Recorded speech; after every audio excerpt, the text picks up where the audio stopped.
안녕하십니까. 2024년 1월 22일 최병무의 팩트 시작하겠습니다. 윤석열 대통령과 한동훈 국민의힘 비대위원장 간의 충돌. 이게 언제부터 있었던 일인가? 왜 그러냐면 김경률 비대위원이 김건희 여사 명품백에 대해서 얘기한 거는 벌써 일주일도 넘었습니다.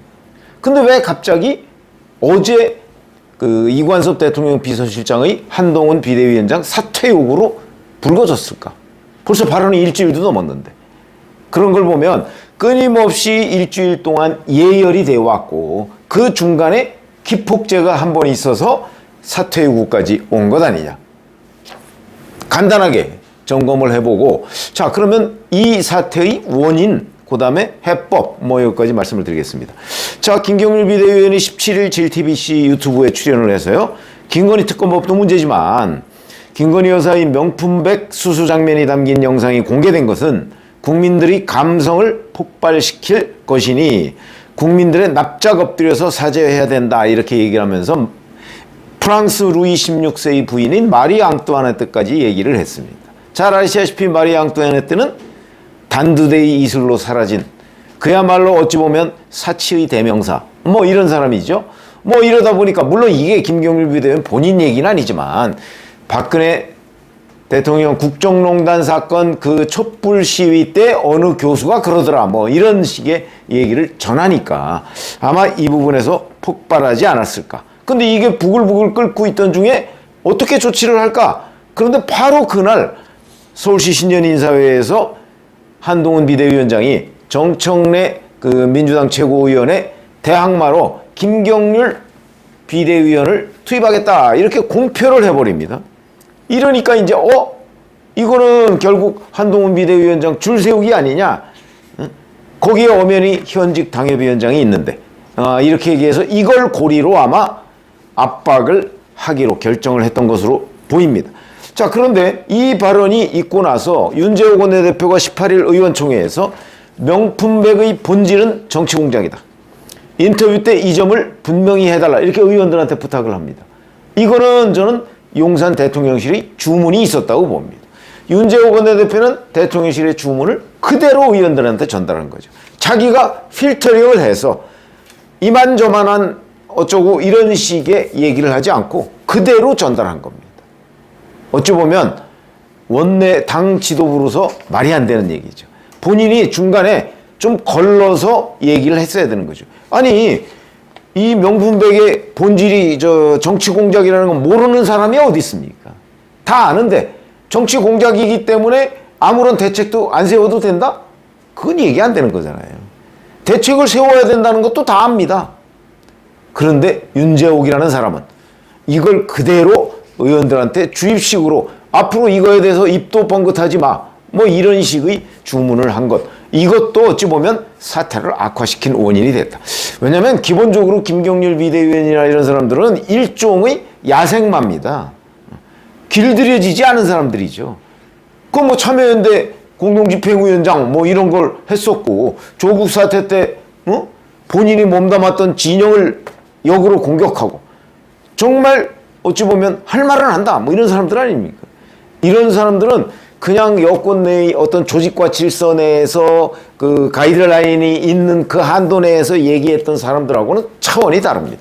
그렇기 때문에 이런 사람을 이용할 어찌 보면 값어치가 있는 거죠. 그렇지 않으면 김경률 비대위원이 그 정도의 능력이 되는 사람은 아마 지금 여권 내에 대단히 많을 거래요. 그러나 그 정도의 용기가 되는 사람이 별로 없다는 점이 문제가 되는 거죠.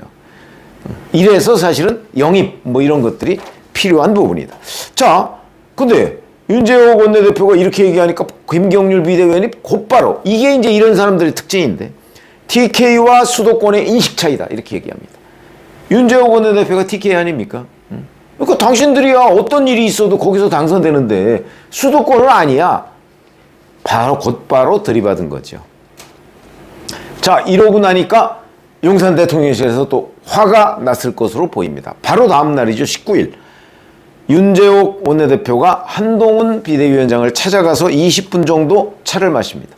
여기에서 저는 윤재옥 원내대표가 용산 대통령실의 뜻을 한동훈 비대위원장한테 전했을 거로 봅니다. 아마 제가 추정컨대 김경률 비대위원 사퇴시켜라 또는 자제시켜라, 아마 이런 정도의 의사가 전달되지 않았을까.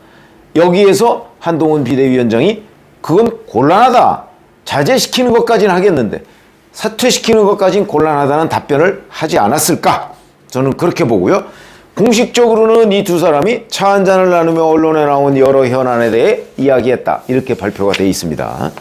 자, 그리고 나서 토요일 지나고 일요일에 바로 이제 한동훈 비대위원장과 이관섭 대통령실장이 만나고 윤재욱 원내대표도 거기에 배석을 한 이 자리가 바로 문제의 사퇴 요구 자리입니다. 자, 이 자리의 문제점은 뭐냐? 그러니까 여기에서 윤재욱 원내대표는 일종의 뭐 중재자격으로 아마 참석을 한 모양인데, 기본적으로 윤재욱 원내대표는 용산 대통령실의 뜻을 그대로 한동훈 비대위원장한테 전달하는 역할 그 이상을 하지 않은 것으로 보입니다.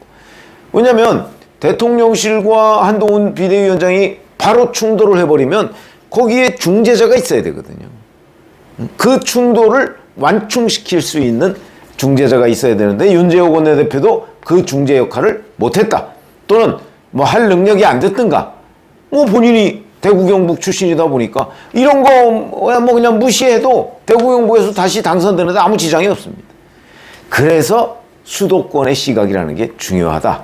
정치에는 이 가장 민감하게 이슈에 대응하는 이런 곳에서 배지를 달았어야 이게 수도권 선거에 대응하는 그런 전략이 있는 거지.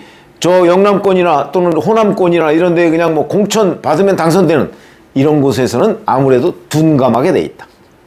그래서 수도권 이런 얘기를 하게 되는 겁니다. 자, 어찌됐든 간에 여기에서 이관섭 대통령실장이 윤석열 대통령의 심기를 그대로 화가 났다, 뭐 이런 거겠죠. 그러니까 사퇴하시오. 이것도 또 문제입니다. 이관섭 실장이 대통령의 뜻을 그대로 한동훈 비대위원장한테 전하면 결국 대통령과 한동훈 비대위원장의 직접 충돌로 이어집니다. 그러니까 이게 바로 언론 보도로 나간 거 아니겠습니까? 그런 점에서 본다면 이관섭 대통령 비서실장도 정무적 감각을 발휘하지 못했다. 자기가 그대로 대통령의 뜻을 전하면 어떤 일이 벌어질 것인지는 뭐 뻔히 알 텐데, 그런데 실제 그런 행동을 했다는 거죠. 이런 것들이 바로 문제입니다. 자, 오늘 오전에 윤석열 대통령 뭐 감기를 이유로 해서 민생토론회를 불참했습니다. 뭐 감기는 아닌 것으로 보이고요. 그냥 불편하다, 뭐 이런 뜻이겠죠.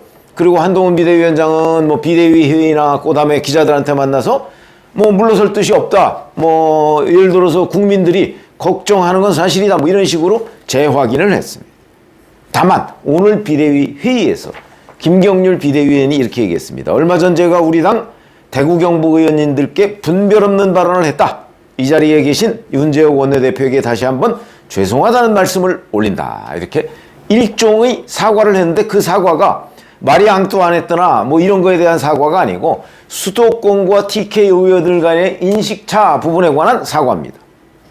저는 용산 대통령실에서 요구하는 건 한동훈 비대위원장과 김경률 비대위원의 동반 사퇴, 이걸로 보이는데 여기에 한동훈 비대위원장이 내놓은 해법은 김경률 비대위원의 TK 의원들에 대한 사과, 이걸로 보입니다. 그러면 이 간격 굉장히 크죠. 윤석열 대통령의 요구와 한동훈 비대위원장의 대응, 요 사이의 간격이 대단히 큽니다. 그럼 이건 조율이 될 것이냐 도대체. 기본적으로 이렇게 조율이 안 되고 충돌을 하게 된 계기는 소통 창구가 원만하지 않다는 얘기죠.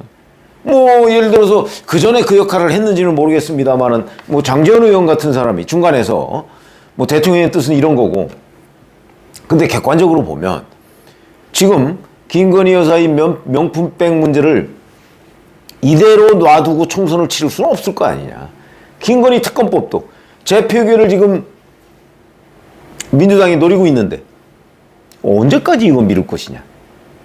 그러니까 이거를 이렇게 합시다.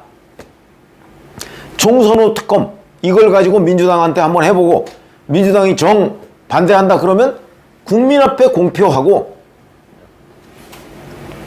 밀어붙이자. 뭐 이런 거. 이런 정도의 정무기획적 발상이 필요하다는 거죠.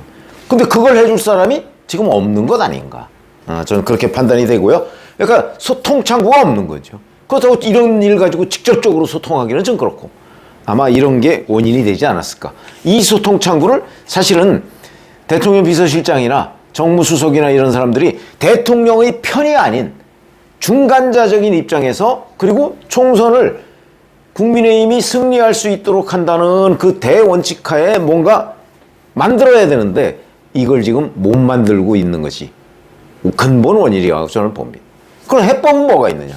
한동훈 씨 해법은 김경률 비대위원이 TK 의원들에 대해서 사과하고 넘어가는 방법인 것으로 보이고 용산의 해법은 한동훈 비대위원장과 김경률 비대위원의 공동사퇴 뭐 이런 걸로 보이는데 자 지금 객관적으로는 김건희 여사 명품백 문제에 대한 어떤 형식으로의 해법이 나오지 않는 한 총선은 못 치른다 내지는 치르더라도 참패한다.